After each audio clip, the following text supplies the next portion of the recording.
Hi everybody, Adam here. Welcome back to our Lego room. In today's video, we're talking about MILS. We have a nice new batch of MILS modules that are going to be working their way into the layout over the next week or so.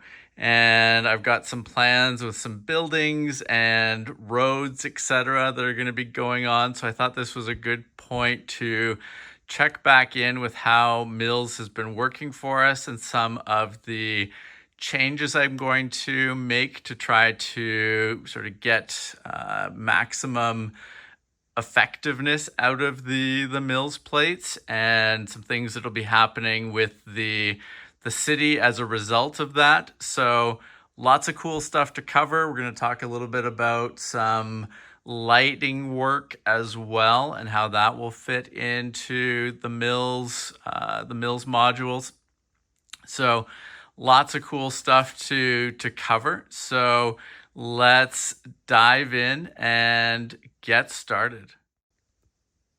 So I think one of the first interesting things to note is that with all the new base plates coming into the layout, we have reached roughly 312 MILS modules, or basically base plates that have been converted to MILS in and around the layout, which is a massive number. It's crazy. It's hard to believe. And, that number of base plates, so what we've already got placed out on the tables here in the Lego room, plus the stacks of MILS over there that we'll take a closer look at in a moment. All of those add up to 312, and that's going to pretty much, I think it's going to pretty much get us to full coverage by the time those are out and around the layout. We should be not really seeing any more wood table, which is an interesting and cool milestone. But a lot of that is also going to start to feed into work that is going to go on the lower layout underneath the main layout. So, we've got so many more MILS modules ahead in our future. This is just the tip of the iceberg, but interesting to be reaching a point where we have enough modules to pretty much cover all of our existing tabletop. And a bit crazy too, because there's also still so many modules that we want to add. That is why, it's going to be important for us to unlock the lower level of our layout here and start to add there. But with that, there's definitely been a lot of learnings and things that have worked well and things that I want to change going forward for, in some cases, new modules that we create, and in other cases, I'm going to go back and retrofit and make some changes to existing modules in the layout. So lots of stuff to cover. Let's start out by looking at some of the anatomy components of a MILS module and what a MILS module looks like for us on our layout here. So at its core, a one base plate MILS module consists of the Lego base plate, and then there are 53 2x2 bricks on there. That forms the core of the interior of a MILS module. On top of that, then ideally the exterior for our sort of MILS layer in the middle there is these 1x4 Technic bricks. We've got 2x4 regular bricks. Then we've got the 1x4 arch. And those make up the exterior edge of the MILS module. And then the top is covered with plate. And I typically use either 4x8 plates or 4x4 plates. So if you're doing the 4x8s, that ends up being 32 plates. And if it's just the 4x4s, it's 64 of those to cover the top of a MILS module. And then that gives you the foundation of what you see like underneath city buildings. It's the, what you see underneath all of our track. So, each MILS module actually, it becomes quite expensive when you are acquiring not only the base plate, but all that brick and the plates as well. But I have found it to be super useful. Makes it a lot easier when I am moving the parts of my layout around. They plug in much easier with other parts of the layout. It's easier to take my modules out to shows and have them integrate well with other modules that members of my Lego user group are using for their sections. And it works really well with the all the lighting that I've been doing in the layout. And while we've done a bunch of lighting in the layout, I really want to kick it up to another level here. We've got some nice lighting, but there's a lot more that I want to be integrating throughout the layout. So MILS is going to be super important for that as well, because it allows us a great way to run all the wires in this middle layer. And with some of these cool connectors that we'll talk a bit about from Brick Stuff, it allows me to easily have modules connect to each other, and I can move them around without worrying too much about wires when I'm using these awesome connectors. So that's kind of the fundamental pieces for a MILS module. Like I said, it becomes fairly pricey. And one of the things that I'm noticing is it becomes, as I think more and more people are using MILS modules in their layout, becomes a lot harder to get, especially the plates, in a large bulk quantity from Bricklink sellers, because I think everybody's competing for the same plate pieces. And, especially given that I try to use, what have I got? I've got 1, 2, probably 4 colors that I typically try to use, 4 or 5.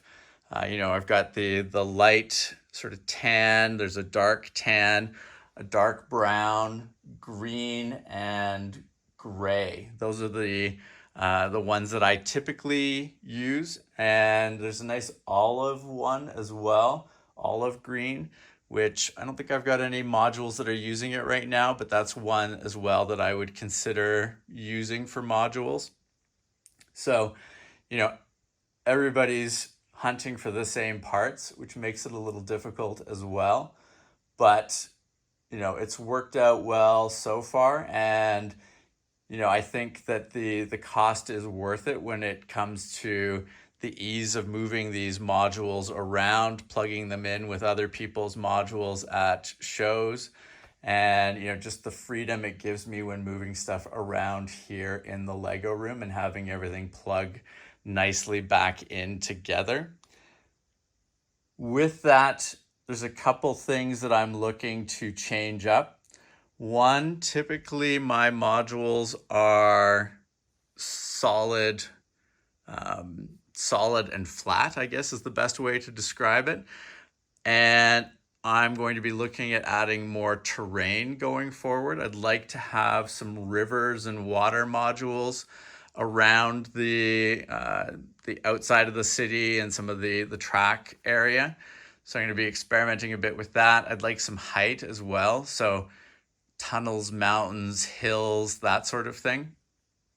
The other thing that I'm going to be looking at, and that we'll talk a bit more about in a few minutes, is adding more roads to the city. And I've got a system that I've been using for my roads, but I'm going to be making some changes, or at least testing out some changes to what I'm doing with the roads. So we'll talk more about that in a moment. But first, let's dive into talking a little bit more about the power and how that's working currently and where I'm looking to go with lighting and power through the layout.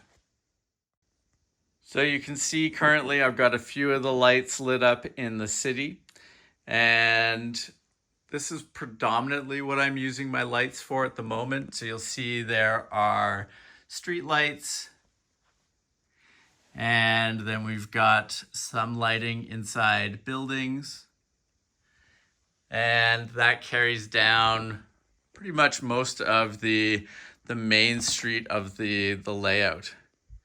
You can see the lighting carries all the way down here and runs into this end module down here. So with that lighting, you can see there's a cord over there that's plugged into a USB power source, and all of that lighting from MILS module to MILS module is passing through connectors. So each one of the MILS modules all the way down that main street there has a connector that plugs into the building next to it, which means that if we just slide the MILS modules a little bit, we broke the connection here. You can see the lights turned off in this half of the city, and all it took was the connectors coming apart here. If I'm not going to be able to connect them all back up again, but if I connect that, you can see here that we've got the light on this and the light here, and then basically as these modules get reconnected back up to the power source, they relight up. So there's not wires passing from module to module, it's these nice magnetic connectors, and that makes it really nice for moving buildings around the layout. It's easy to swap modulars around, move things around, get a new sort of look and layout without having to worry about what's going on in terms of the wiring inside an individual module. And so I've been trying to apply that throughout the layout as much as I can.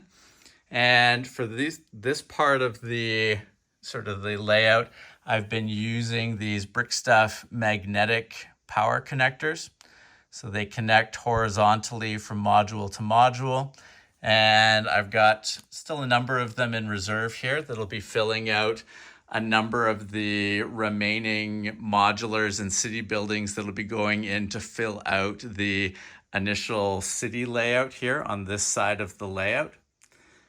Now, Brickstuff has changed from this magnetic coupler over to a new style of connector that doesn't use a magnet. And I've got a few of those here, so we'll take a look at those now so you can see what they are like. Now, the new style of horizontal connectors that Brickstuff has are these guys right here.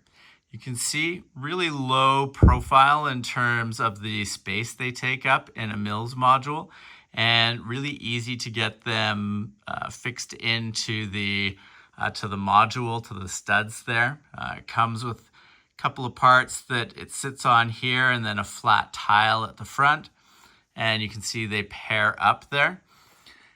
Now, if you look at the previous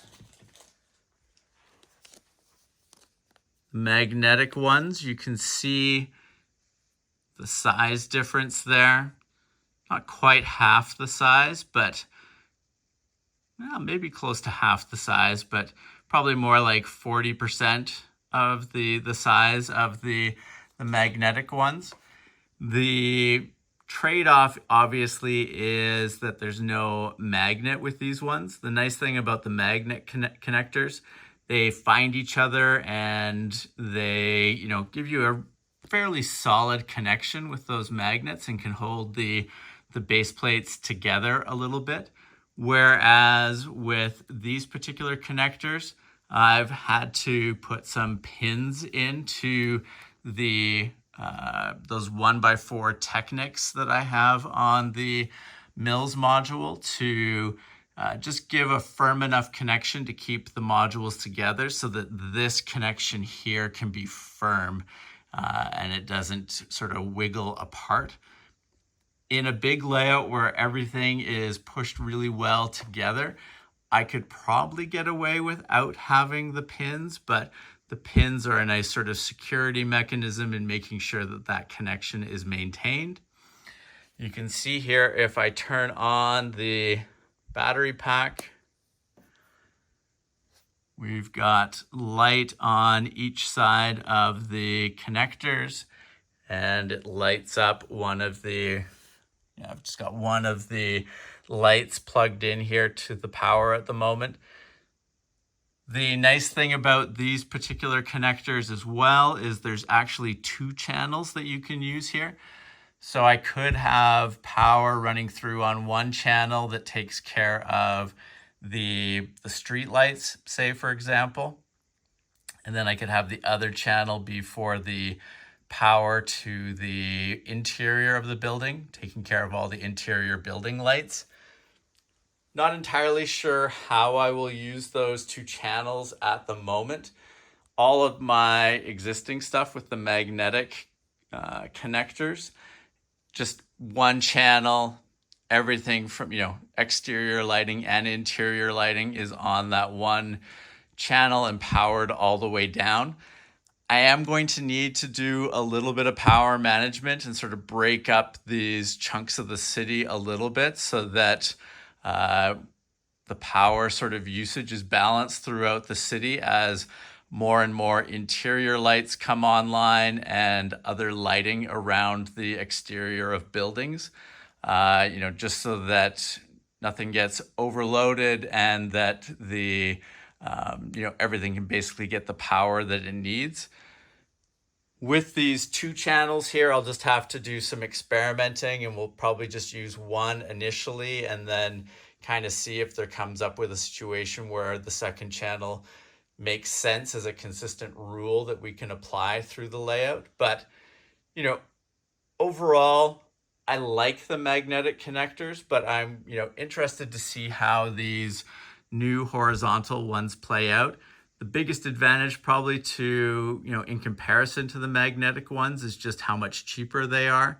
And when you're considering about, putting in, ideally probably going to have like 100 of these easily around the different parts of the layout. Saving money on each individual one is a good thing. I've got 10 initially that I'm applying here and going to be using around the layout, but we'll be working on getting more in for the different areas that we want to add power to around the layout. This particular module right here is going to be the new base for the support building beside the grain elevator there.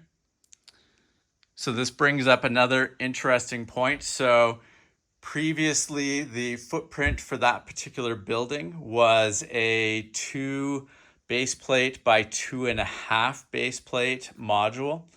And that makes it slightly awkward for fitting into containers and boxes to take to and from shows. So I'm actually splitting it up so that that 2x1/2 base plate chunk at the bottom here can be removed from the main module and transported separately so that the main chunk here can fit nicely in a storage container and really, be easier for taking in and out of shows. And then when it gets to the show or back to the Lego room, everything can get plugged back together and, it looks the way we want it to for display purposes. So really happy with how this is coming together. And as part of that process of revamping that module, I am, putting in the wiring here basically. Up till this point, we've really only had lights on the city portion of the layout, and this is going to mark the beginning of the sort of the spreading of light throughout the entire layout. I'm looking at having these lights here. You can see they look a little different from the lamps the lamp posts that I have throughout the city. Really like the look of these, and I think they're nice for more industrial areas. So, we're gonna have lights like this around the grain elevator there, around the warehouse and train yard section of the layout. Also going to be starting to work in some railroad crossing and general sort of signal tower lights. So, it's important to be starting to work the power system with the connectors and wiring, etc., throughout the entire layout so that we've got sort of maximum flexibility with where we want to put in the various signal towers, these different lights and situations that make sense for lights in different areas of the world, and in our case, different areas of the layout. When it comes to just sort of general lighting, I would like to get some campfires and various things like that out and around in some of the perimeter areas of the layout. So, ultimately having the ability to get power to any part of the layout is going to be super important. And even if a module doesn't currently need power, I'd like to get to the point where it still has the connectors underneath the hood, still has all the wiring, and basically all I need to do if I want to, hook up a new set of lights for a module is, open up one side of the MILS module and get the wiring out to hook up into whatever lighting is on top of that module. So we'll see. That's going to be a very long-term project. Like I said, it's going to be working basically hundreds of these power connectors into the various modules around the layout. It's going to be working a lot of wire throughout all of the modules, but we're going to start initially around the grain elevator and the train yard and kind of work out from there.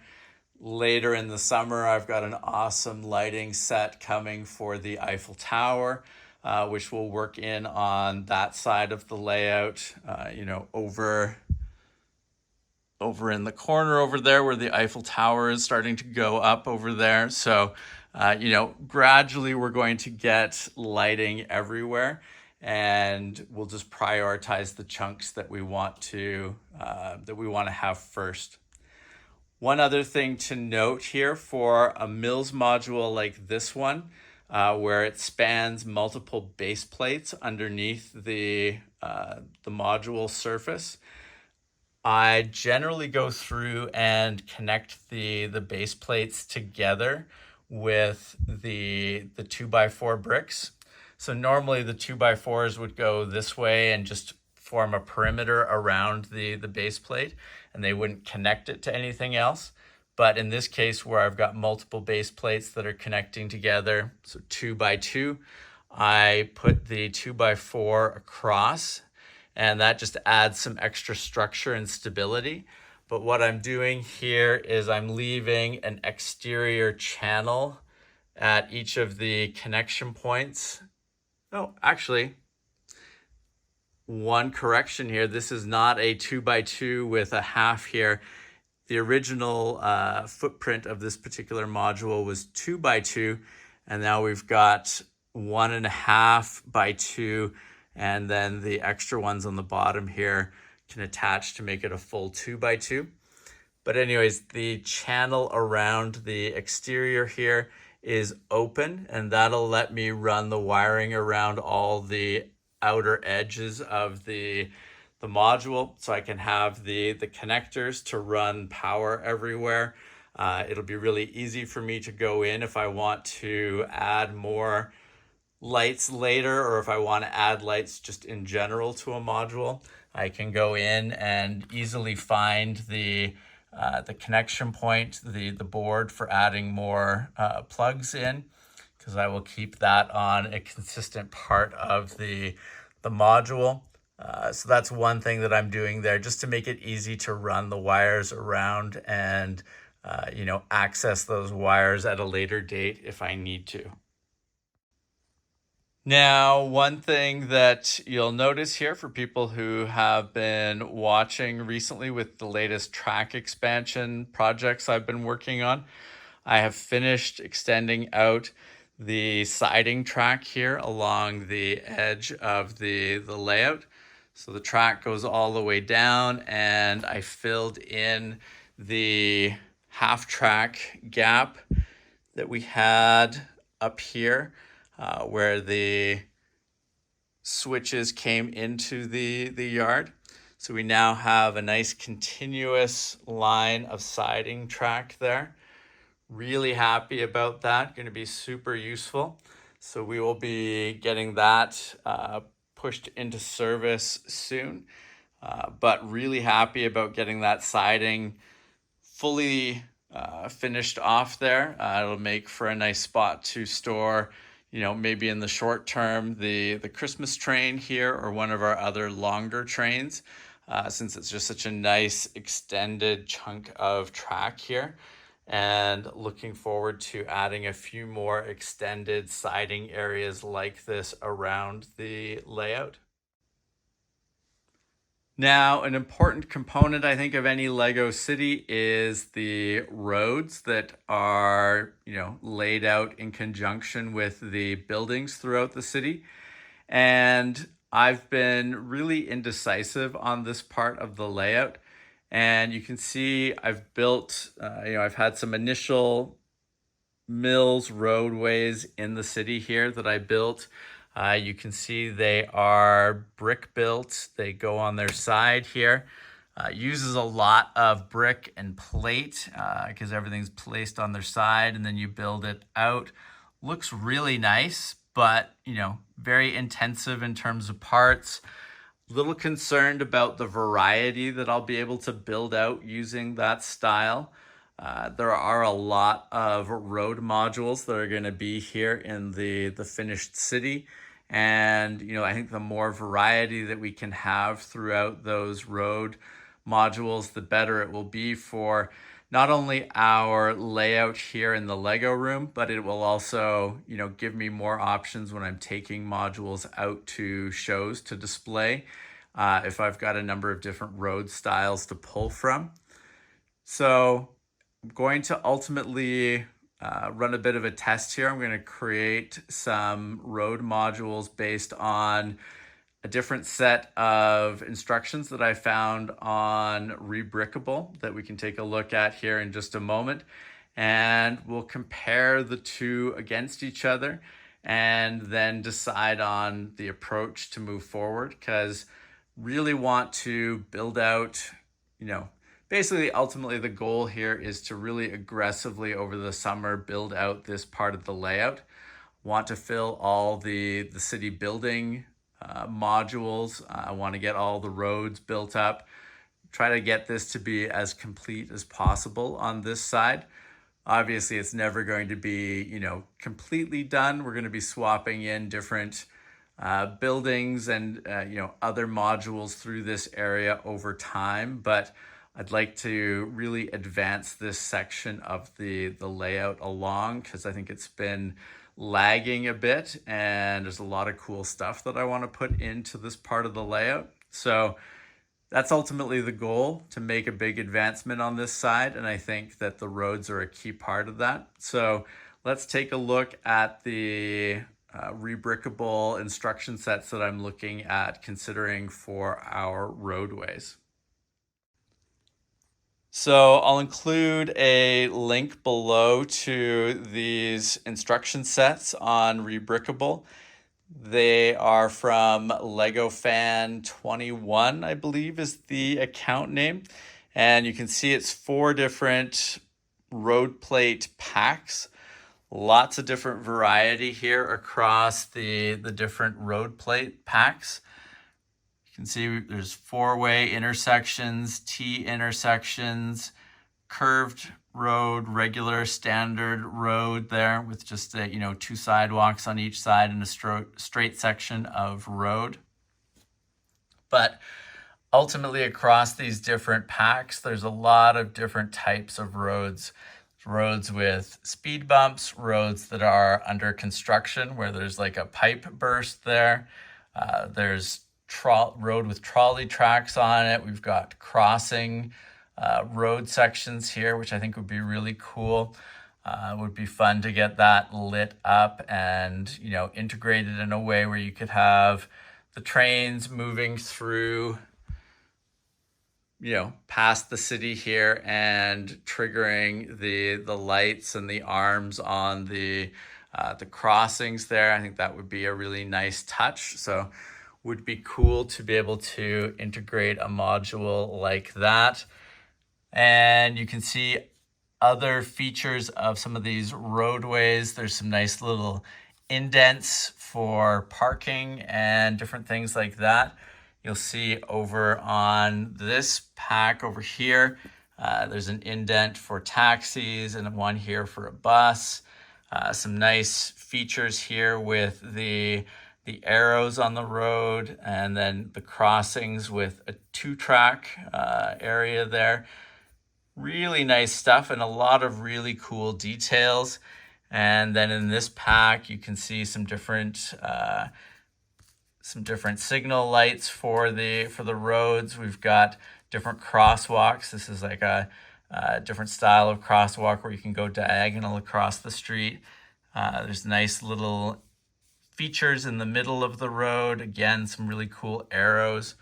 But what you see across all of these different packs here is ultimately a ton of variety, lots of different interesting modules that could be built and interchanged at different times on the layout just here in the Lego room, or that we could swap in and out as we take stuff out to shows.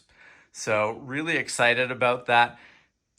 Also, with roads, I'm going to want to have a number of vehicles down these roadways, a number of minifigures moving around.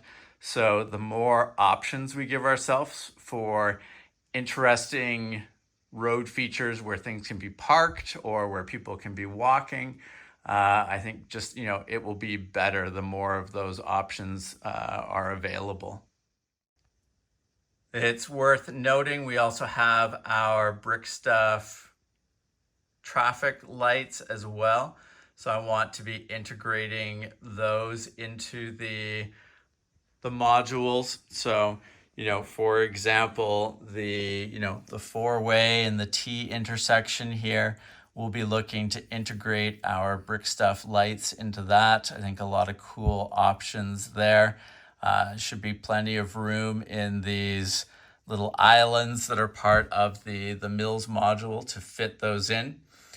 So, interested to try this out. I think it could give us some nice options.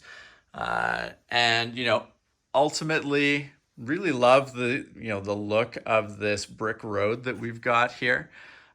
But just looking for something that's going to give us potentially some more options. And like I said, we'll do some tests. We'll build a few of these road modules here, and then we'll lay them out and, we'll do a video on it. We'll do some sort of side-by-side comparisons and talk through the options. But I think that this is a really strong contender.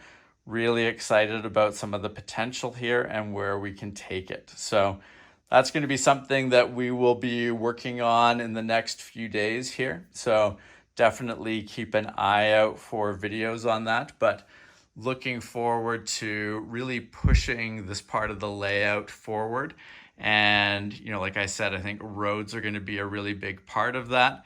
And as we work more of those brick stuff horizontal power connectors in, that will be really powerful for us on the roadways as well.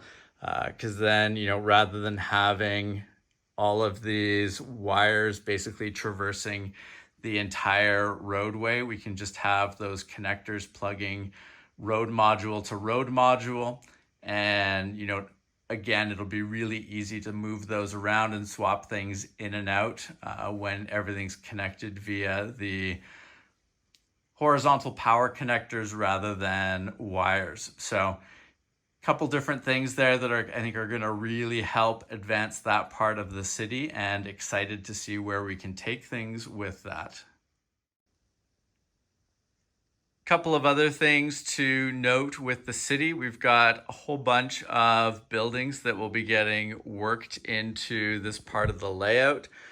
Earlier this year, we added the Avengers Tower MILS module. Really happy with that.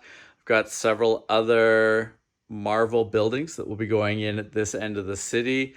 We'll be finishing off the green grocery store modular building, and there's a couple other of the modulars that will be getting finished up and put in here.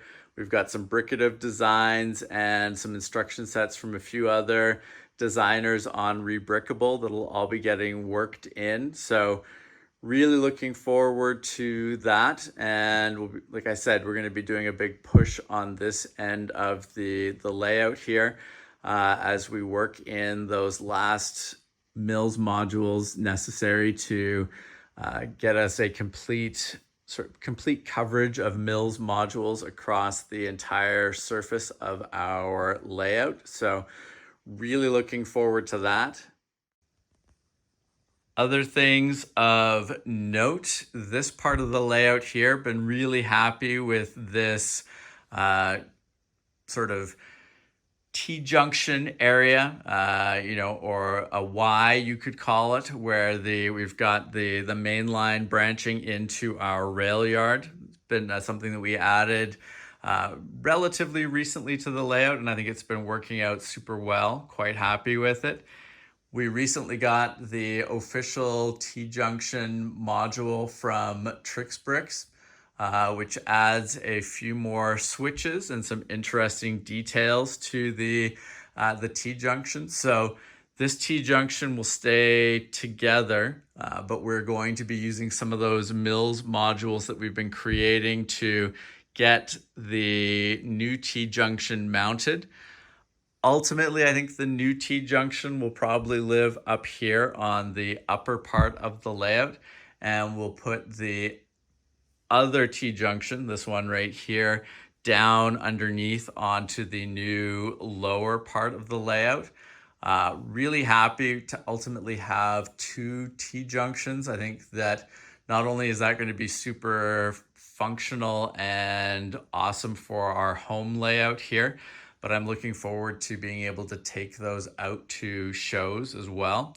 So we're going to be getting that up and running soon. I just need a few Bricklink orders to come through so that we can get all of the tile and plate underneath the track that we need to for mounting that and getting it ready to go.